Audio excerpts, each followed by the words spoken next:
الحمد لله نحمده ونستعينه ونستغفره ونؤمن به ونتوكل عليه ونعوذ بالله من شرور أنفسنا ومن سيئات أعمالنا من يهده الله فلا مضل له ومن يضلله فلا هادي له ونشهد أن لا إله إلا الله وحده لا شريك له ونشهد أن سيدنا ومولانا محمدا عبده ورسوله أما بعد عن عبادة بن الصامت رضي الله تعالى عنه أن رسول الله صلى الله عليه وسلم قال اضمنوا لي ستا من أنفسكم أضمن لكم الجنة اصدقوا إذا حدثتم وأوفوا إذا وعدتم وأدوا إذا اؤتمنتم واحفظوا فروجكم وغضوا أبصاركم وكفوا أيديكم أو كما قال النبي صلى الله عليه وسلم اللهم صل على محمد النبي الأمي وعلى آله وسلم تسلیما۔ میرے بھائیو اور دوستو، اللہ تبارک و تعالیٰ سے شرم اور حیا کا کمال کا درجہ حاصل کرنے کے لیے یہ ہے کہ ہم اپنی زبانوں کو اللہ کی نافرمانی سے، اللہ کی معصیت سے، گناہوں سے محفوظ رکھیں، اور زبان کے ان گناہوں میں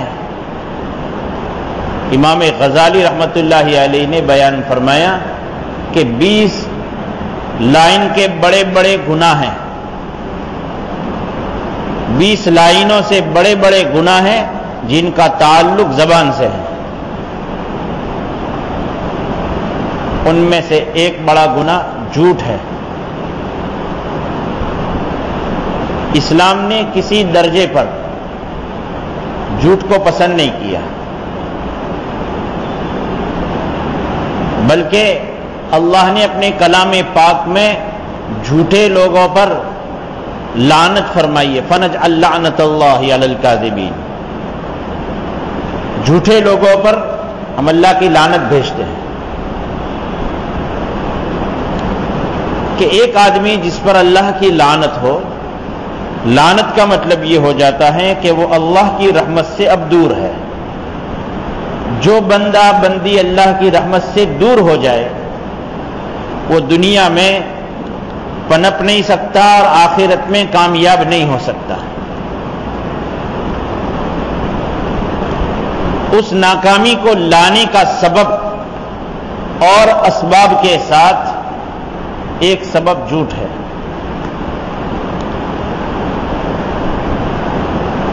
ہمیں احساس نہیں ہوتا، لیکن اللہ کے رسول علیہ الصلاۃ والسلام کا فرمان ہے اور ہمیں اس پر اعتقاد ہے اور اس پر اعتماد ہے، ہمارا اس پر ایمان ہے، اس پر یقین ہے کہ آپ نے جو فرمایا چاہے ہمیں نظر نہیں آتا لیکن وہ ہوتا ہے،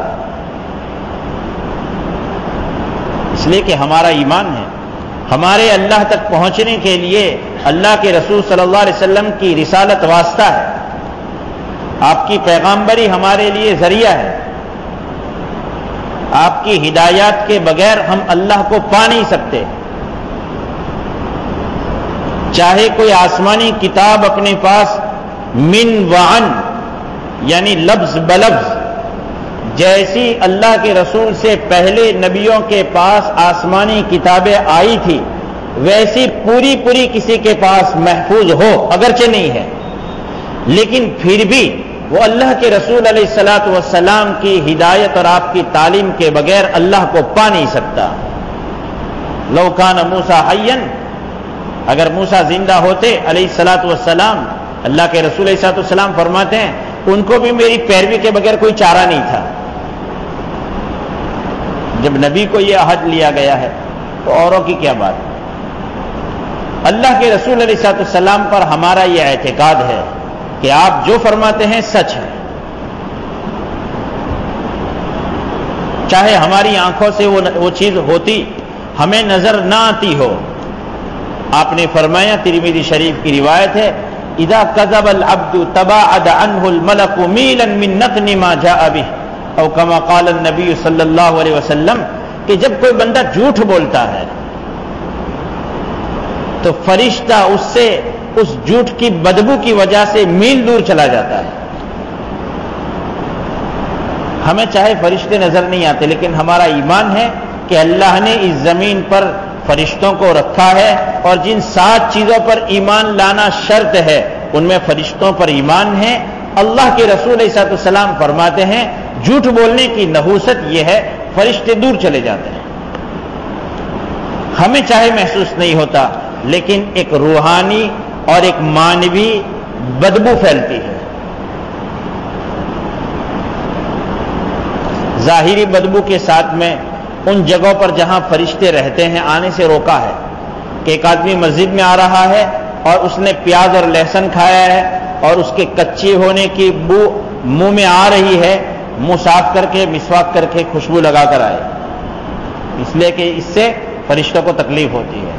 تو جیسے وہ لہسن اور منہ کی بدبو اور پیاز اور بدن کی گندگی سے فرشتوں کو تکلیف ہوتی ہے، اسی طرح جھوٹ کی بدبو سے بھی فرشتوں کو تکلیف ہوتی ہے۔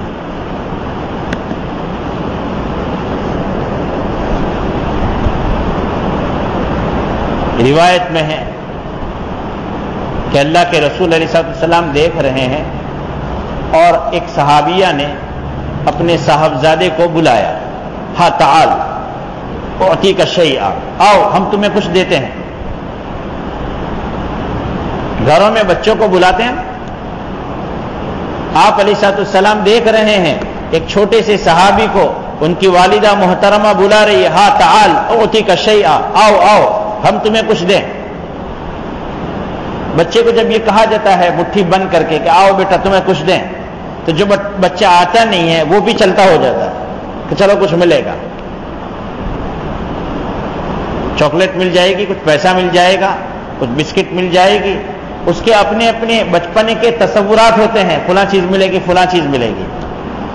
اللہ کے رسول علیہ السلام نے فرمایا یہ بتاؤ تم نے بچے کو کچھ دینے کا ارادہ کیا تھا یا نہیں؟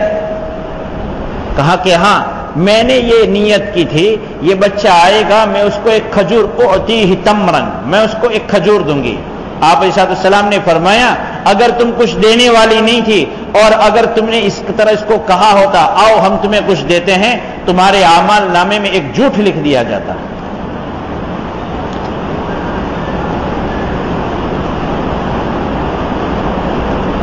ہمارے بزرگوں میں امام بخاری یا کسی اور کا قصہ ہے، وہ کسی کے پاس ایک حدیث شریف کا علم تھا کہ ان کے پاس ایک حدیث ہے، مجھے ڈائریکٹ ان سے سننی چاہیے۔ وہ گئے، وہ اپنے کسی جانور کو بلا رہے تھے اور اپنے دامن کو ایسے سمیٹے ہوئے تھے اور اس کو بلا رہے تھے گویا کہ جانور کو۔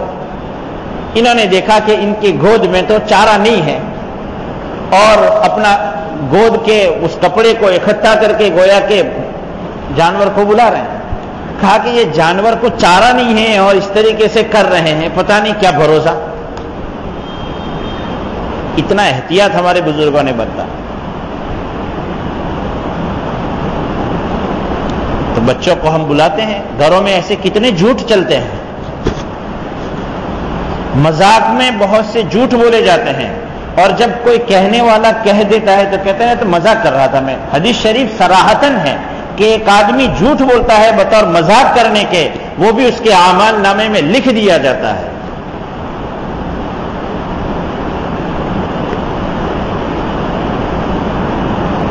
اور بچوں کے ساتھ یہ جو برتاؤ ہوتا ہے کہ آؤ تمہیں کچھ دیں، آؤ تمہیں کچھ بتائیں، اور قریب آیا، ماں نہلانا چاہتی تھی، بچہ ہاتھ میں نہیں آتا تھا، قریب آیا اور کپڑے اتار دیے اور باتھ روم میں داخل کر دیا۔ یہ بچہ پریکٹیکلی سیکھتا ہے کہ ایسا بول سکتے ہیں۔ ہمارے اعمال نامے میں تو جھوٹ لکھ دیا گیا، لیکن اس بچے کے ذہن سے یہ طریقہ بھی غلط طریقہ ہے اور یہ جھوٹ کا طریقہ ہے، یہ برائی اس کے ذہن سے نکل گئی۔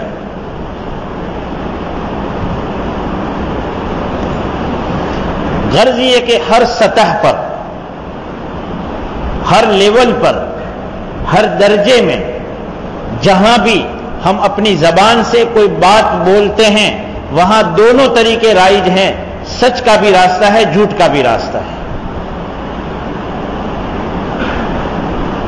ہر جگہ پر سچ کی تلاش میں اور جستجو میں رہنا چاہیے کہ جب کوئی بندہ سچ بولتا ہے اور ہر کام میں وہ سچائی کی تلاش میں رہتا ہے تو وہ اللہ کے دربار میں صدیقین کی جماعت میں لکھ دیا جاتا ہے، اور جب کوئی بندہ جھوٹ بولتا ہے اور موقع بموقع الگ الگ حالات میں وہ جھوٹ کی تلاش میں رہتا ہے تو اللہ کے دربار میں کذابین کی جماعت میں، خوب جھوٹ بولنے والی جماعت میں اس کا نام لکھ لیا جاتا ہے۔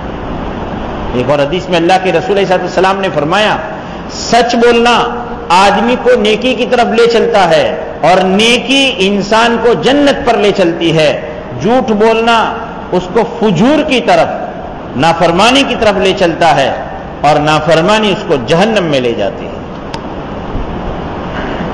گھروں میں اپنے بچوں کے ساتھ، دوستوں میں، اپنی محفلوں میں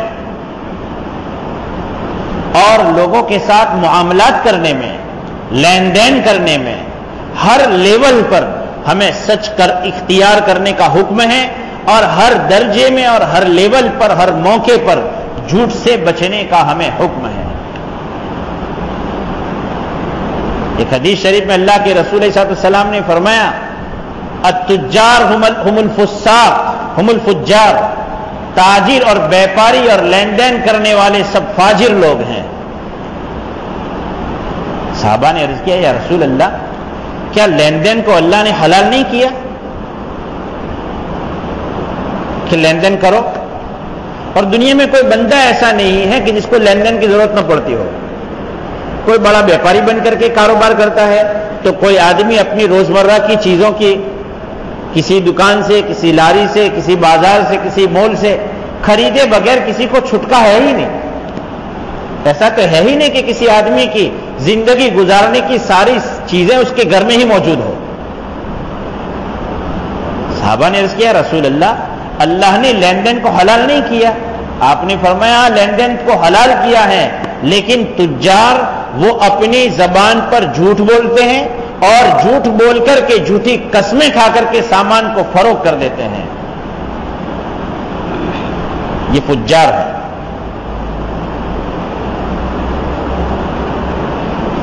اتنے درجے کی چیزیں مارکیٹ میں جھوٹ کے لیول کی چلتی ہیں، ہمیں احساس تک نہیں ہوتا کہ ہم یہ جھوٹ بول رہے ہیں۔ کہ ایک دکاندار کسی دکان کے پاس، ایک شخص کسی دکاندار کے پاس اس کی دکان پر پہنچتا ہے اور ایک چیز کا نام لے کر کے سامان کا مطالبہ کرتا ہے۔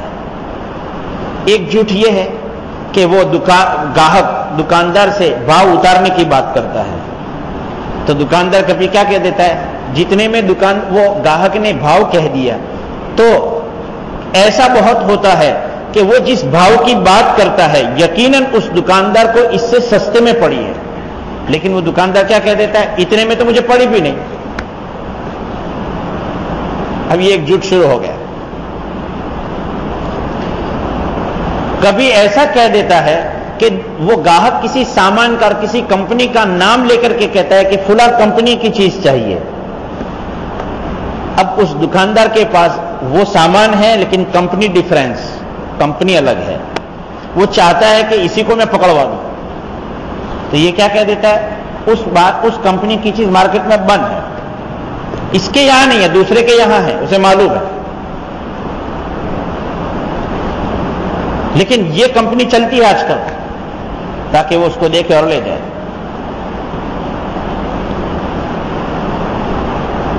ہمیں احساس نہیں ہوتا ہے۔ اسی بات کو اگر ہم کہنا چاہتے ہیں، ہم یہ کہہ دیتے کہ آپ جس کمپنی کی چیز مانگ رہے ہیں اس کمپنی کے مقابلے میں دوسری کمپنی کا کوئی سامان میرے پاس ہے، آپ دیکھیے، پسند ہو تو لے جائیے، تقدیر میں اگر سودا ہے تو ہو جائے گا۔ لیکن یہ بھی مارکیٹ میں بہت چلتا ہے، اور یہ سب جھوٹ کی قسمیں ہیں، ہمیں اس کا احساس نہیں ہوتا۔ نقلی سرٹیفکیٹ بنانے کا رواج ہے، ڈاکٹروں کے پاس لکھوا لیتے ہیں اور رخصتیں منظور ہم لوگ کروا لیتے ہیں کہ سرکاری جاب پر اور ملازمت پر آدمی ہیں، اور بعض ملازمتیں ایسی ہوتی ہیں کہ ان میں خاص قسم کے عذر پر ان کی چھٹیاں تنخواہ کٹنے کے بغیر منظور ہو جاتی ہے، وہ نقلی سرٹیفکیٹ، اور اس کی وجہ سے چھٹی منظور اور گھر میں پیسہ آ جائے گا۔ یہ ساری جھوٹ کی قسمیں ہیں۔ اسی لیے اللہ کے رسول علیہ الصلوۃ والسلام کا ایک فرمان میں نے آپ کے سامنے پڑھا۔ حضرت عبادہ بن صامت رضی اللہ تعالیٰ عنہ فرماتے ہیں، رسول خدا صلی اللہ علیہ وسلم نے ارشاد فرمایا، اضمنوا لی ستا من انفسکم اضمن لکم الجنہ، میرے لیے تم اپنی جانب سے 6 چیزوں کی ذمہ داری مجھے دے دو کہ ہم ان 6 چیزوں کو، ان 6 حکموں کو برابر نبھائیں گے۔ اضمن لکم الجنہ، میں تمہارے لیے جنت کی ضمانت لیتا ہوں۔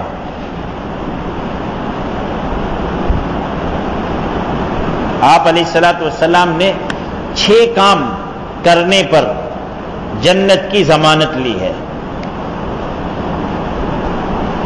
اصدقوا اذا حدثتم، جب بات کرو سچ بولو،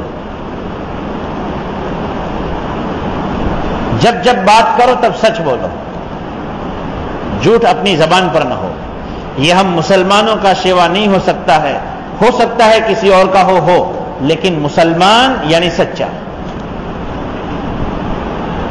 مسلمانوں کے اور صفات کے ساتھ ایمانی صفات میں سچا ہونا یہ مومن کی خصوصی صفات میں ہے، یعنی مومن کے سدگنوں میں، اچھی عادتوں میں اس کی زبان کی سچائی ہے۔ جو بات کہی آسمان ٹوٹ جائے، زمین میں زلزلے آ جائے، لیکن جھوٹ نہیں بولنا چاہیے۔ حدیث شریف میں اللہ کے رسول علیہ السلام نے فرمایا کہ اگر تمہیں یہ محسوس ہو کہ یہاں میں جھوٹ بولوں گا تو میں بچ جاؤں گا اور سچ بولنے میں میرے لیے ظاہری طور پر ہلاکت ہے، آپ نے فرمایا پھر بھی سچ میں نجات ہے۔ ہم حضرت شیخ رحمت اللہ علیہ کی فضائل میں تفصیل سے حضرت کعب بن مالک رضی اللہ تعالیٰ عنہ کا تبوک میں شرکت نہ کر سکنے کا قصہ پڑھتے ہیں بارہا۔ حضرت خود فرماتے ہیں رضی اللہ عنہ کہ مجھے اللہ پاک نے بولنے کا اچھا سلیقہ دیا تھا، میں بات کرتا تو بات بنا بھی دے دیتا، لیکن مجھے معلوم تھا کہ اگر میں بات میں بناوٹ کروں گا تو نبی کے سامنے ہوں، اور مجھے جھوٹ پسند نہیں۔ سچ میں نجات ہے۔ 50 دن تک پریشانی رہی، لیکن ان کی توبہ کی قبولیت اور ان کے سچے ہونے کی گواہی قرآن نے دے دی۔ ارے یہ تو صحابی تھے، ابو سفیان جو اسلام نہیں قبول کر چکے تھے، اور بادشاہ اللہ کے رسول علیہ السلام نے ہرقل کے پاس خط لکھا ہے، اور انہوں نے تحقیق کے لیے کہ اس عرب کا کوئی قافلہ آیا ہو، ذرا تحقیق کے لیے بلاؤ۔ ابو سفیان کو آگے کھڑا اور قافلے کے دوسرے ساتھیوں کو پیچھے کھڑا کیا۔ ابو سفیان کہتے ہیں، جو اس وقت تک اسلام نہیں لائے تھے رضی اللہ عنہ، کہ مجھے یہ بات اگر مجھے ایسی ہوتی کہ میری طرف جھوٹ کی نسبت نہیں ہوتی تو میں کہہ سکتا تھا، لیکن میں اپنی جانب جھوٹ کی نسبت کو پسند نہیں کرتا تھا۔ کفر کی حالت میں تھے، شرک کی حالت میں تھے، لیکن اپنے لیے جھوٹ کی نسبت کو پسند نہیں کیا۔ اصدقوا اذا حدثتم، جب بات کرو سچ بولو۔ وَأَوْفُوا اذا وعدتم، وعدہ کرو وعدہ نبھاؤ۔ یہ مومن کی صفات ہے، وعدہ خلافی نہیں کرتے۔ وَأَدُّوا اذا اؤْتُمِنْتُمْ، اور تمہارے پاس جب امانت رکھی جائے تو اس امانت کو پورا ادا کرو۔ امانت صرف روپیوں پیسوں کی نہیں ہوتی، امانت روپیوں پیسوں کی ہوتی ہے، سامان کی ہوتی ہے، بات چیت کی ہوتی ہے، کسی کے راز کی ہوتی ہے، ساری چیزیں ہمیں یہ تعلیم دی جا رہی ہے کہ ہر درجے پر جس کی جو امانت ہمارے پاس ہے اس امانت کو پورے محفوظ رکھنا اور بر وقت اس کو ادا کر دینا۔ اپنی شرمگاہوں کی حفاظت رکھو، اپنی نظروں کو نیچی رکھو، اپنے ہاتھوں کو ظلم سے روک رکھو۔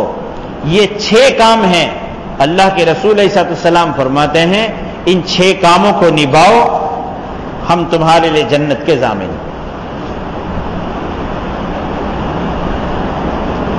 اپنی شرمگاہ کی اور اپنی نظروں کی حفاظت۔ نظر ابلیس کے زہریلے تیروں میں سے تیر ہوتا ہے کہ پہلے زمانے میں کسی آدمی کو دشمن قتل کرنا چاہتا تو وہ تیر کو زہر میں 6 مہینے، سال، 2 سال زہر میں ڈبویا رکھا جاتا تاکہ جب یہ تیر چھوڑا جائے اور اس آدمی کو لگے، چاہے وہ ایسے عضو پر لگے کہ جس کے لگنے سے انسان کی موت نہیں ہوتی، لیکن زہر میں ڈوبا ہوا تیر جب کسی انسان کے بدن کو چیرے تو وہ زہر بدن میں سرایت کر جائے۔ آپ علیہ الصلوۃ والسلام نے ایک تشبیہ دے کر کے، مثال دے کر کے سمجھایا کہ جیسے وہ تیر لگنے سے انسان کی جسمانی زندگی باقی رہنا مشکل ہے، شیطان کا یہ تیر بھی اسی طرح ہے جو آنکھ کے ذریعے سے لگتا ہے۔ ایک اندھا ایک مٹکا رات میں اپنے سر پر اٹھائے جا رہا تھا اور ہاتھ میں اندھیرا تھا تو وہ لائٹ جلا کر چل رہا تھا۔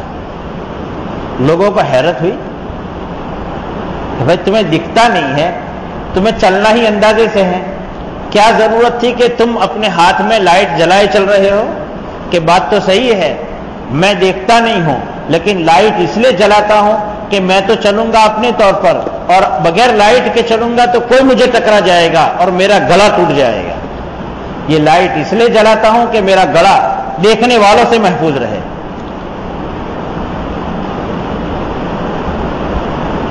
اس سے بڑھ کر ہماری اپنی عزت ہے، ہماری اپنی پاک دامنی ہے، ہماری بہو بیٹیوں کی پاک دامنی اس سے بڑھ کر کے ہیں، ہماری اپنی نظروں کی حفاظت۔ جیسے وہ اندھا دیکھنے والوں سے اپنے گھڑے کے نقصان کے خاطر لائٹ جلا رہا ہے اور چلتا ہے، ہمیں بھی چاہیے کہ ہم اپنے آپ کی، چاہے کسی کا نقصان ہو نہ ہو، لیکن ہماری بہو بیٹی پر اگر نظر پڑ گئی اور اس کا اثر دل میں اتر گیا، کسی کا نقصان ہو نہ ہو لیکن ہماری بہو بیٹی، ہماری بہنیں یہ سمجھے کہ میرا اپنا ذاتی نقصان ہے، ہم یہ سمجھیں کہ اگر میرے دل میں کسی کی غلط محبت بیٹھ گئی میرا اپنا نقصان ہے۔ ہمیں ابو عبداللہ اندلسی رحمۃ اللہ علیہ کا قصہ یاد رکھنا چاہیے کہ جنید بغدادی جیسے بڑے بڑے اولیاء ان کے شاگرد تھے اور ان کی رہبری میں زندگی گزارتے تھے۔ ایک عیسائی عورت جو نوجوان لڑکی تھی، صرف اس پر نظر پڑ گئی تھی کنویں پر پانی بھرتے ہوئے، اس کی وجہ سے اللہ پاک نے ساری ولایت کو لگاتار 1 سال تک کے لیے سلب کر لیا اور کھینچ لیا۔ حضرت شیخ زکریا رحمۃ اللہ علیہ یہ قصہ بارہا لوگوں کو سناتے تھے کہ کہاں ابو عبداللہ اندلسی رحمۃ اللہ علیہ اور کہاں ہم، اتنے بڑے اللہ کے ولی جو پورے قرآن کے حافظ، احادیث کے حافظ، لیکن ایک بری بات کی وجہ سے اللہ کی جو ناراضگی اتری، ہمیشہ کے لیے محروم۔ 1 سال تک لوگ، اور 1 سال تک وہ سور چراتے رہے اس عیسائی لڑکی سے شادی کرنے کے لیے۔ نظروں کی حفاظت بڑا اہم مسئلہ ہے، اللہ تبارک و تعالی ہماری حفاظت فرمائے۔ صحابہ کو اللہ کے رسول صلی اللہ علیہ وسلم نے یہ تعلیم دی، قرآن میں مستقل آیت نازل ہوئی ہے، قل للمؤمنین یغضوا من ابصارہم، نبی جی مومنین سے فرما دیجئے اپنی نظروں کو نیچے رکھیں۔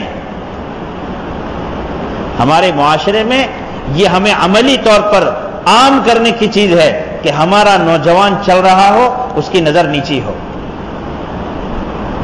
اور کتنا اہم حکم ہوگا کہ قرآن کے زیادہ تر بڑی مقدار میں اللہ نے جو حکم دیے ہیں وہ سب کے سب مرد اور عورت کو ایک ساتھ دے دیے، یا ایھا الذین آمنوا کہہ کر کے، ایمان والوں، مرد بھی آ گئے، عورتیں بھی آ گئی۔ لیکن جہاں نظر کی اور شرمگاہ کی حفاظت کے احکام تھے، اللہ تبارک و تعالیٰ نے مردوں کو الگ آیت میں، عورتوں کو الگ آیت میں حکم دیا، قل للمؤمنین یغضوا من ابصارہم ویحفظوا فروجہم، مومنین سے کہہ دیجئے، مومن مردوں سے کو بتا دیجئے، نظروں کو نیچے رکھیں، شرمگاہ کی حفاظت کریں۔ آگے جا کر اللہ پاک نے فرمایا وَقُلْ لِلْمُؤْمِنَاتِ يَغْضُضْنَ مِنْ أَبْصَارِهِنَّ وَيَحْفَظْنَ فُرُوجَهُنَّ، مومن عورتوں سے بھی آپ فرما دیجئے وہ بھی اپنی نظروں کو نیچے رکھیں، اپنی شرمگاہوں کی حفاظت کریں۔ ہم اپنی بیٹیوں کو یہ تعلیم دیں کہ بیٹی گھر سے نکلیں تو سینہ تان کر چلنا یہ مومن کی شان نہیں ہے۔ ہماری شان تو یہ ہے کہ ہماری بیٹی پر چہرے پر دوپٹہ پڑا ہوا ہو، نقاب لٹک رہا ہو، سینے پر کپڑا پڑا ہوا ہو، نظر اس کی نیچے ہو، اس کی زندگی اور اس کی چال میں، اس کے اٹھنے اور بیٹھنے میں پورا شرم کا احساس ہو رہا ہو۔ یہ ہماری اپنی ذمہ داری ہے، اور ہم خود اگر اس طرح زندگی گزاریں گے، ہمارے گھر کی عورتیں اور بچے اس طریقے سے زندگی گزاریں گے۔ اللہ ہمیں عمل کی توفیق عطا فرمائے۔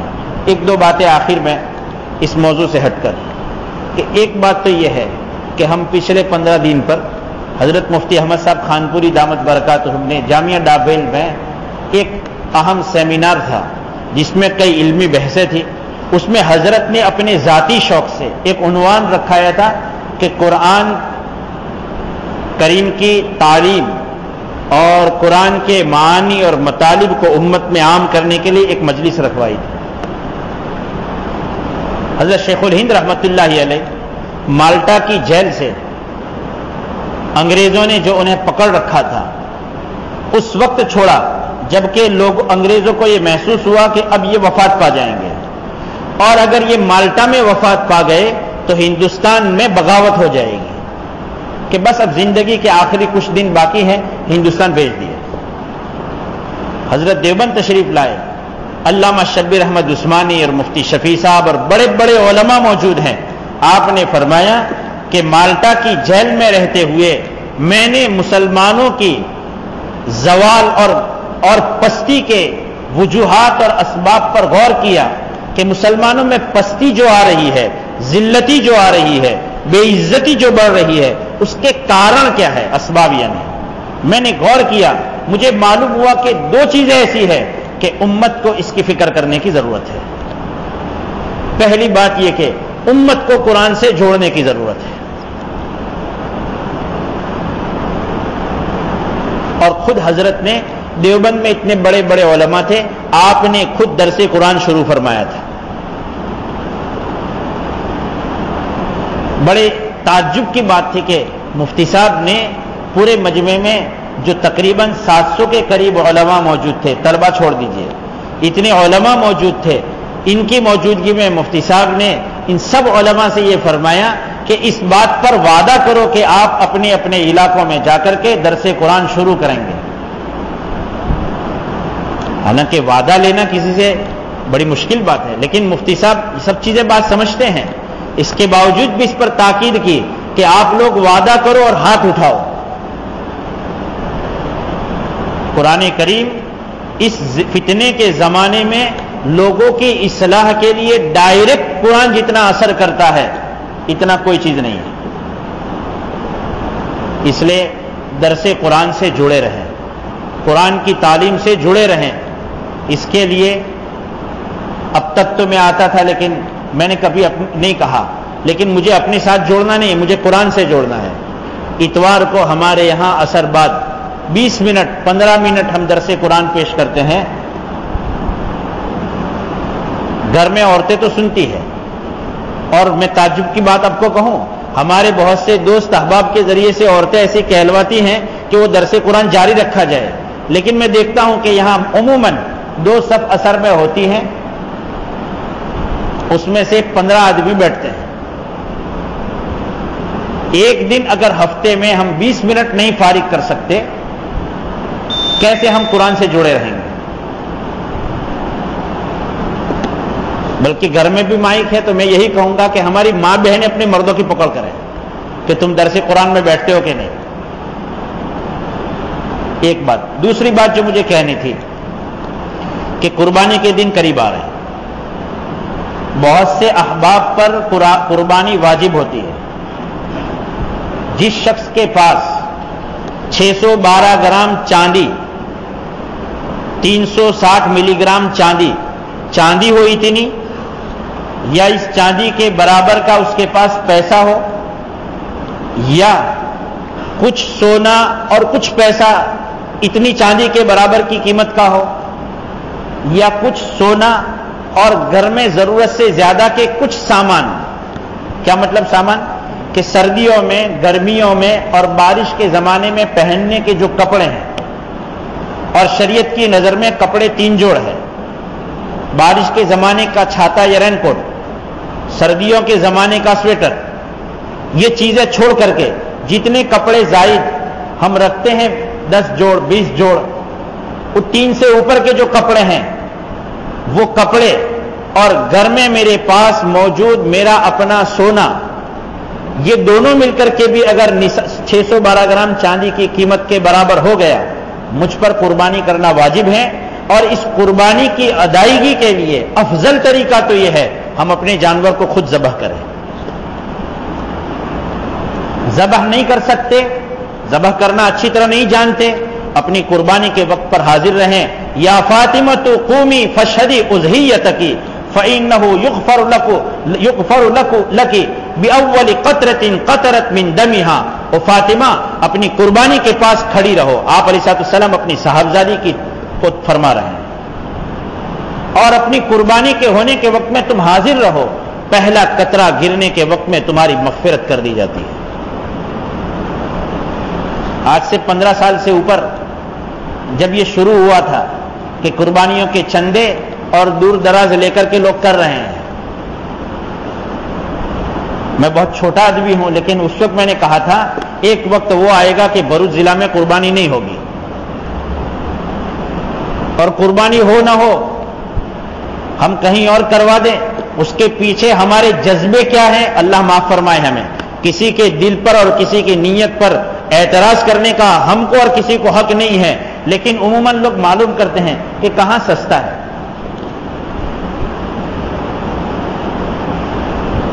دوسرا جذبہ عموماً لوگوں کی زبان سے ظاہر ہوتا ہے، یہ سب کون کرے؟ اپنے ہاتھوں کو اپنی قربانی کی ذمہ داری کو نبھانے سے رنگین کیا کرو، ورنہ ہماری نسلیں قربانی کو بھول جائیں. ایسے حالات ہیں، احوال آتے رہتے ہیں، لوگ ہمیں پوچھنے آتے ہیں پچھلے 10 سال میں قربانی نہیں ہوئی، اب میں کیا کروں؟ بھائی مسئلہ یہ ہے کہ اگر قربانی کے دنوں میں کریں گے تو بڑے جانور کے 7ویں حصے سے بھی کام نمٹ جائے گا. لیکن اگر وقت پر قربانی نہیں ہوئی اور قربانی رہ گئی اور ہمیں علم ہے، اب درمیانی بکرے کی قیمت دو، دیتے رہو 7,000 روپے 8,000 روپے ایک سال کے، اور 10 سال نہیں ہوئی ہیں 80,000 روپے. خود دل میں بے اعتمادی ہوتی ہے کہ پتہ نہیں ہوگا کہ نہیں ہوگا، پھر بھی دیتے رہتے ہیں. اپنی عبادت کو پورے اطمینان کے ساتھ ادا کرنا یہ ہماری اپنی ذمہ داری ہے. کسی وکیل کے ذریعے سے کسی کو اپنا نائب بنا کر کے قربانی ادا ہوتی ہے، اس کا انکار نہیں ہے، لیکن وہ اس وقت کے جب کہ ادا بھی ہو. اگر نہیں ادا ہو رہی ہے ہمیں اپنی عبادت کی خود فکر کرنی چاہیے. کل قیامت کے دن اگر کوئی ادا نہیں کر رہا ہے تو اس کی پکڑ ہوگی، ماحول سے ہم واقف تھے، ہماری بھی پکڑ ہو سکتی ہے. اللہ تبارک تعالی ہمیں اس کی توفیق عطا فرمائے اور اپنی نسلوں کے اندر دین کے خاطر قربانی پیدا کرنے کا ایک جذبہ ہے، اس جذبے کو باقی رکھنے کی توفیق عطا فرمائے. آمین. وآخر دعوان الحمدللہ رب العالمین. سنت ادا فرمائے.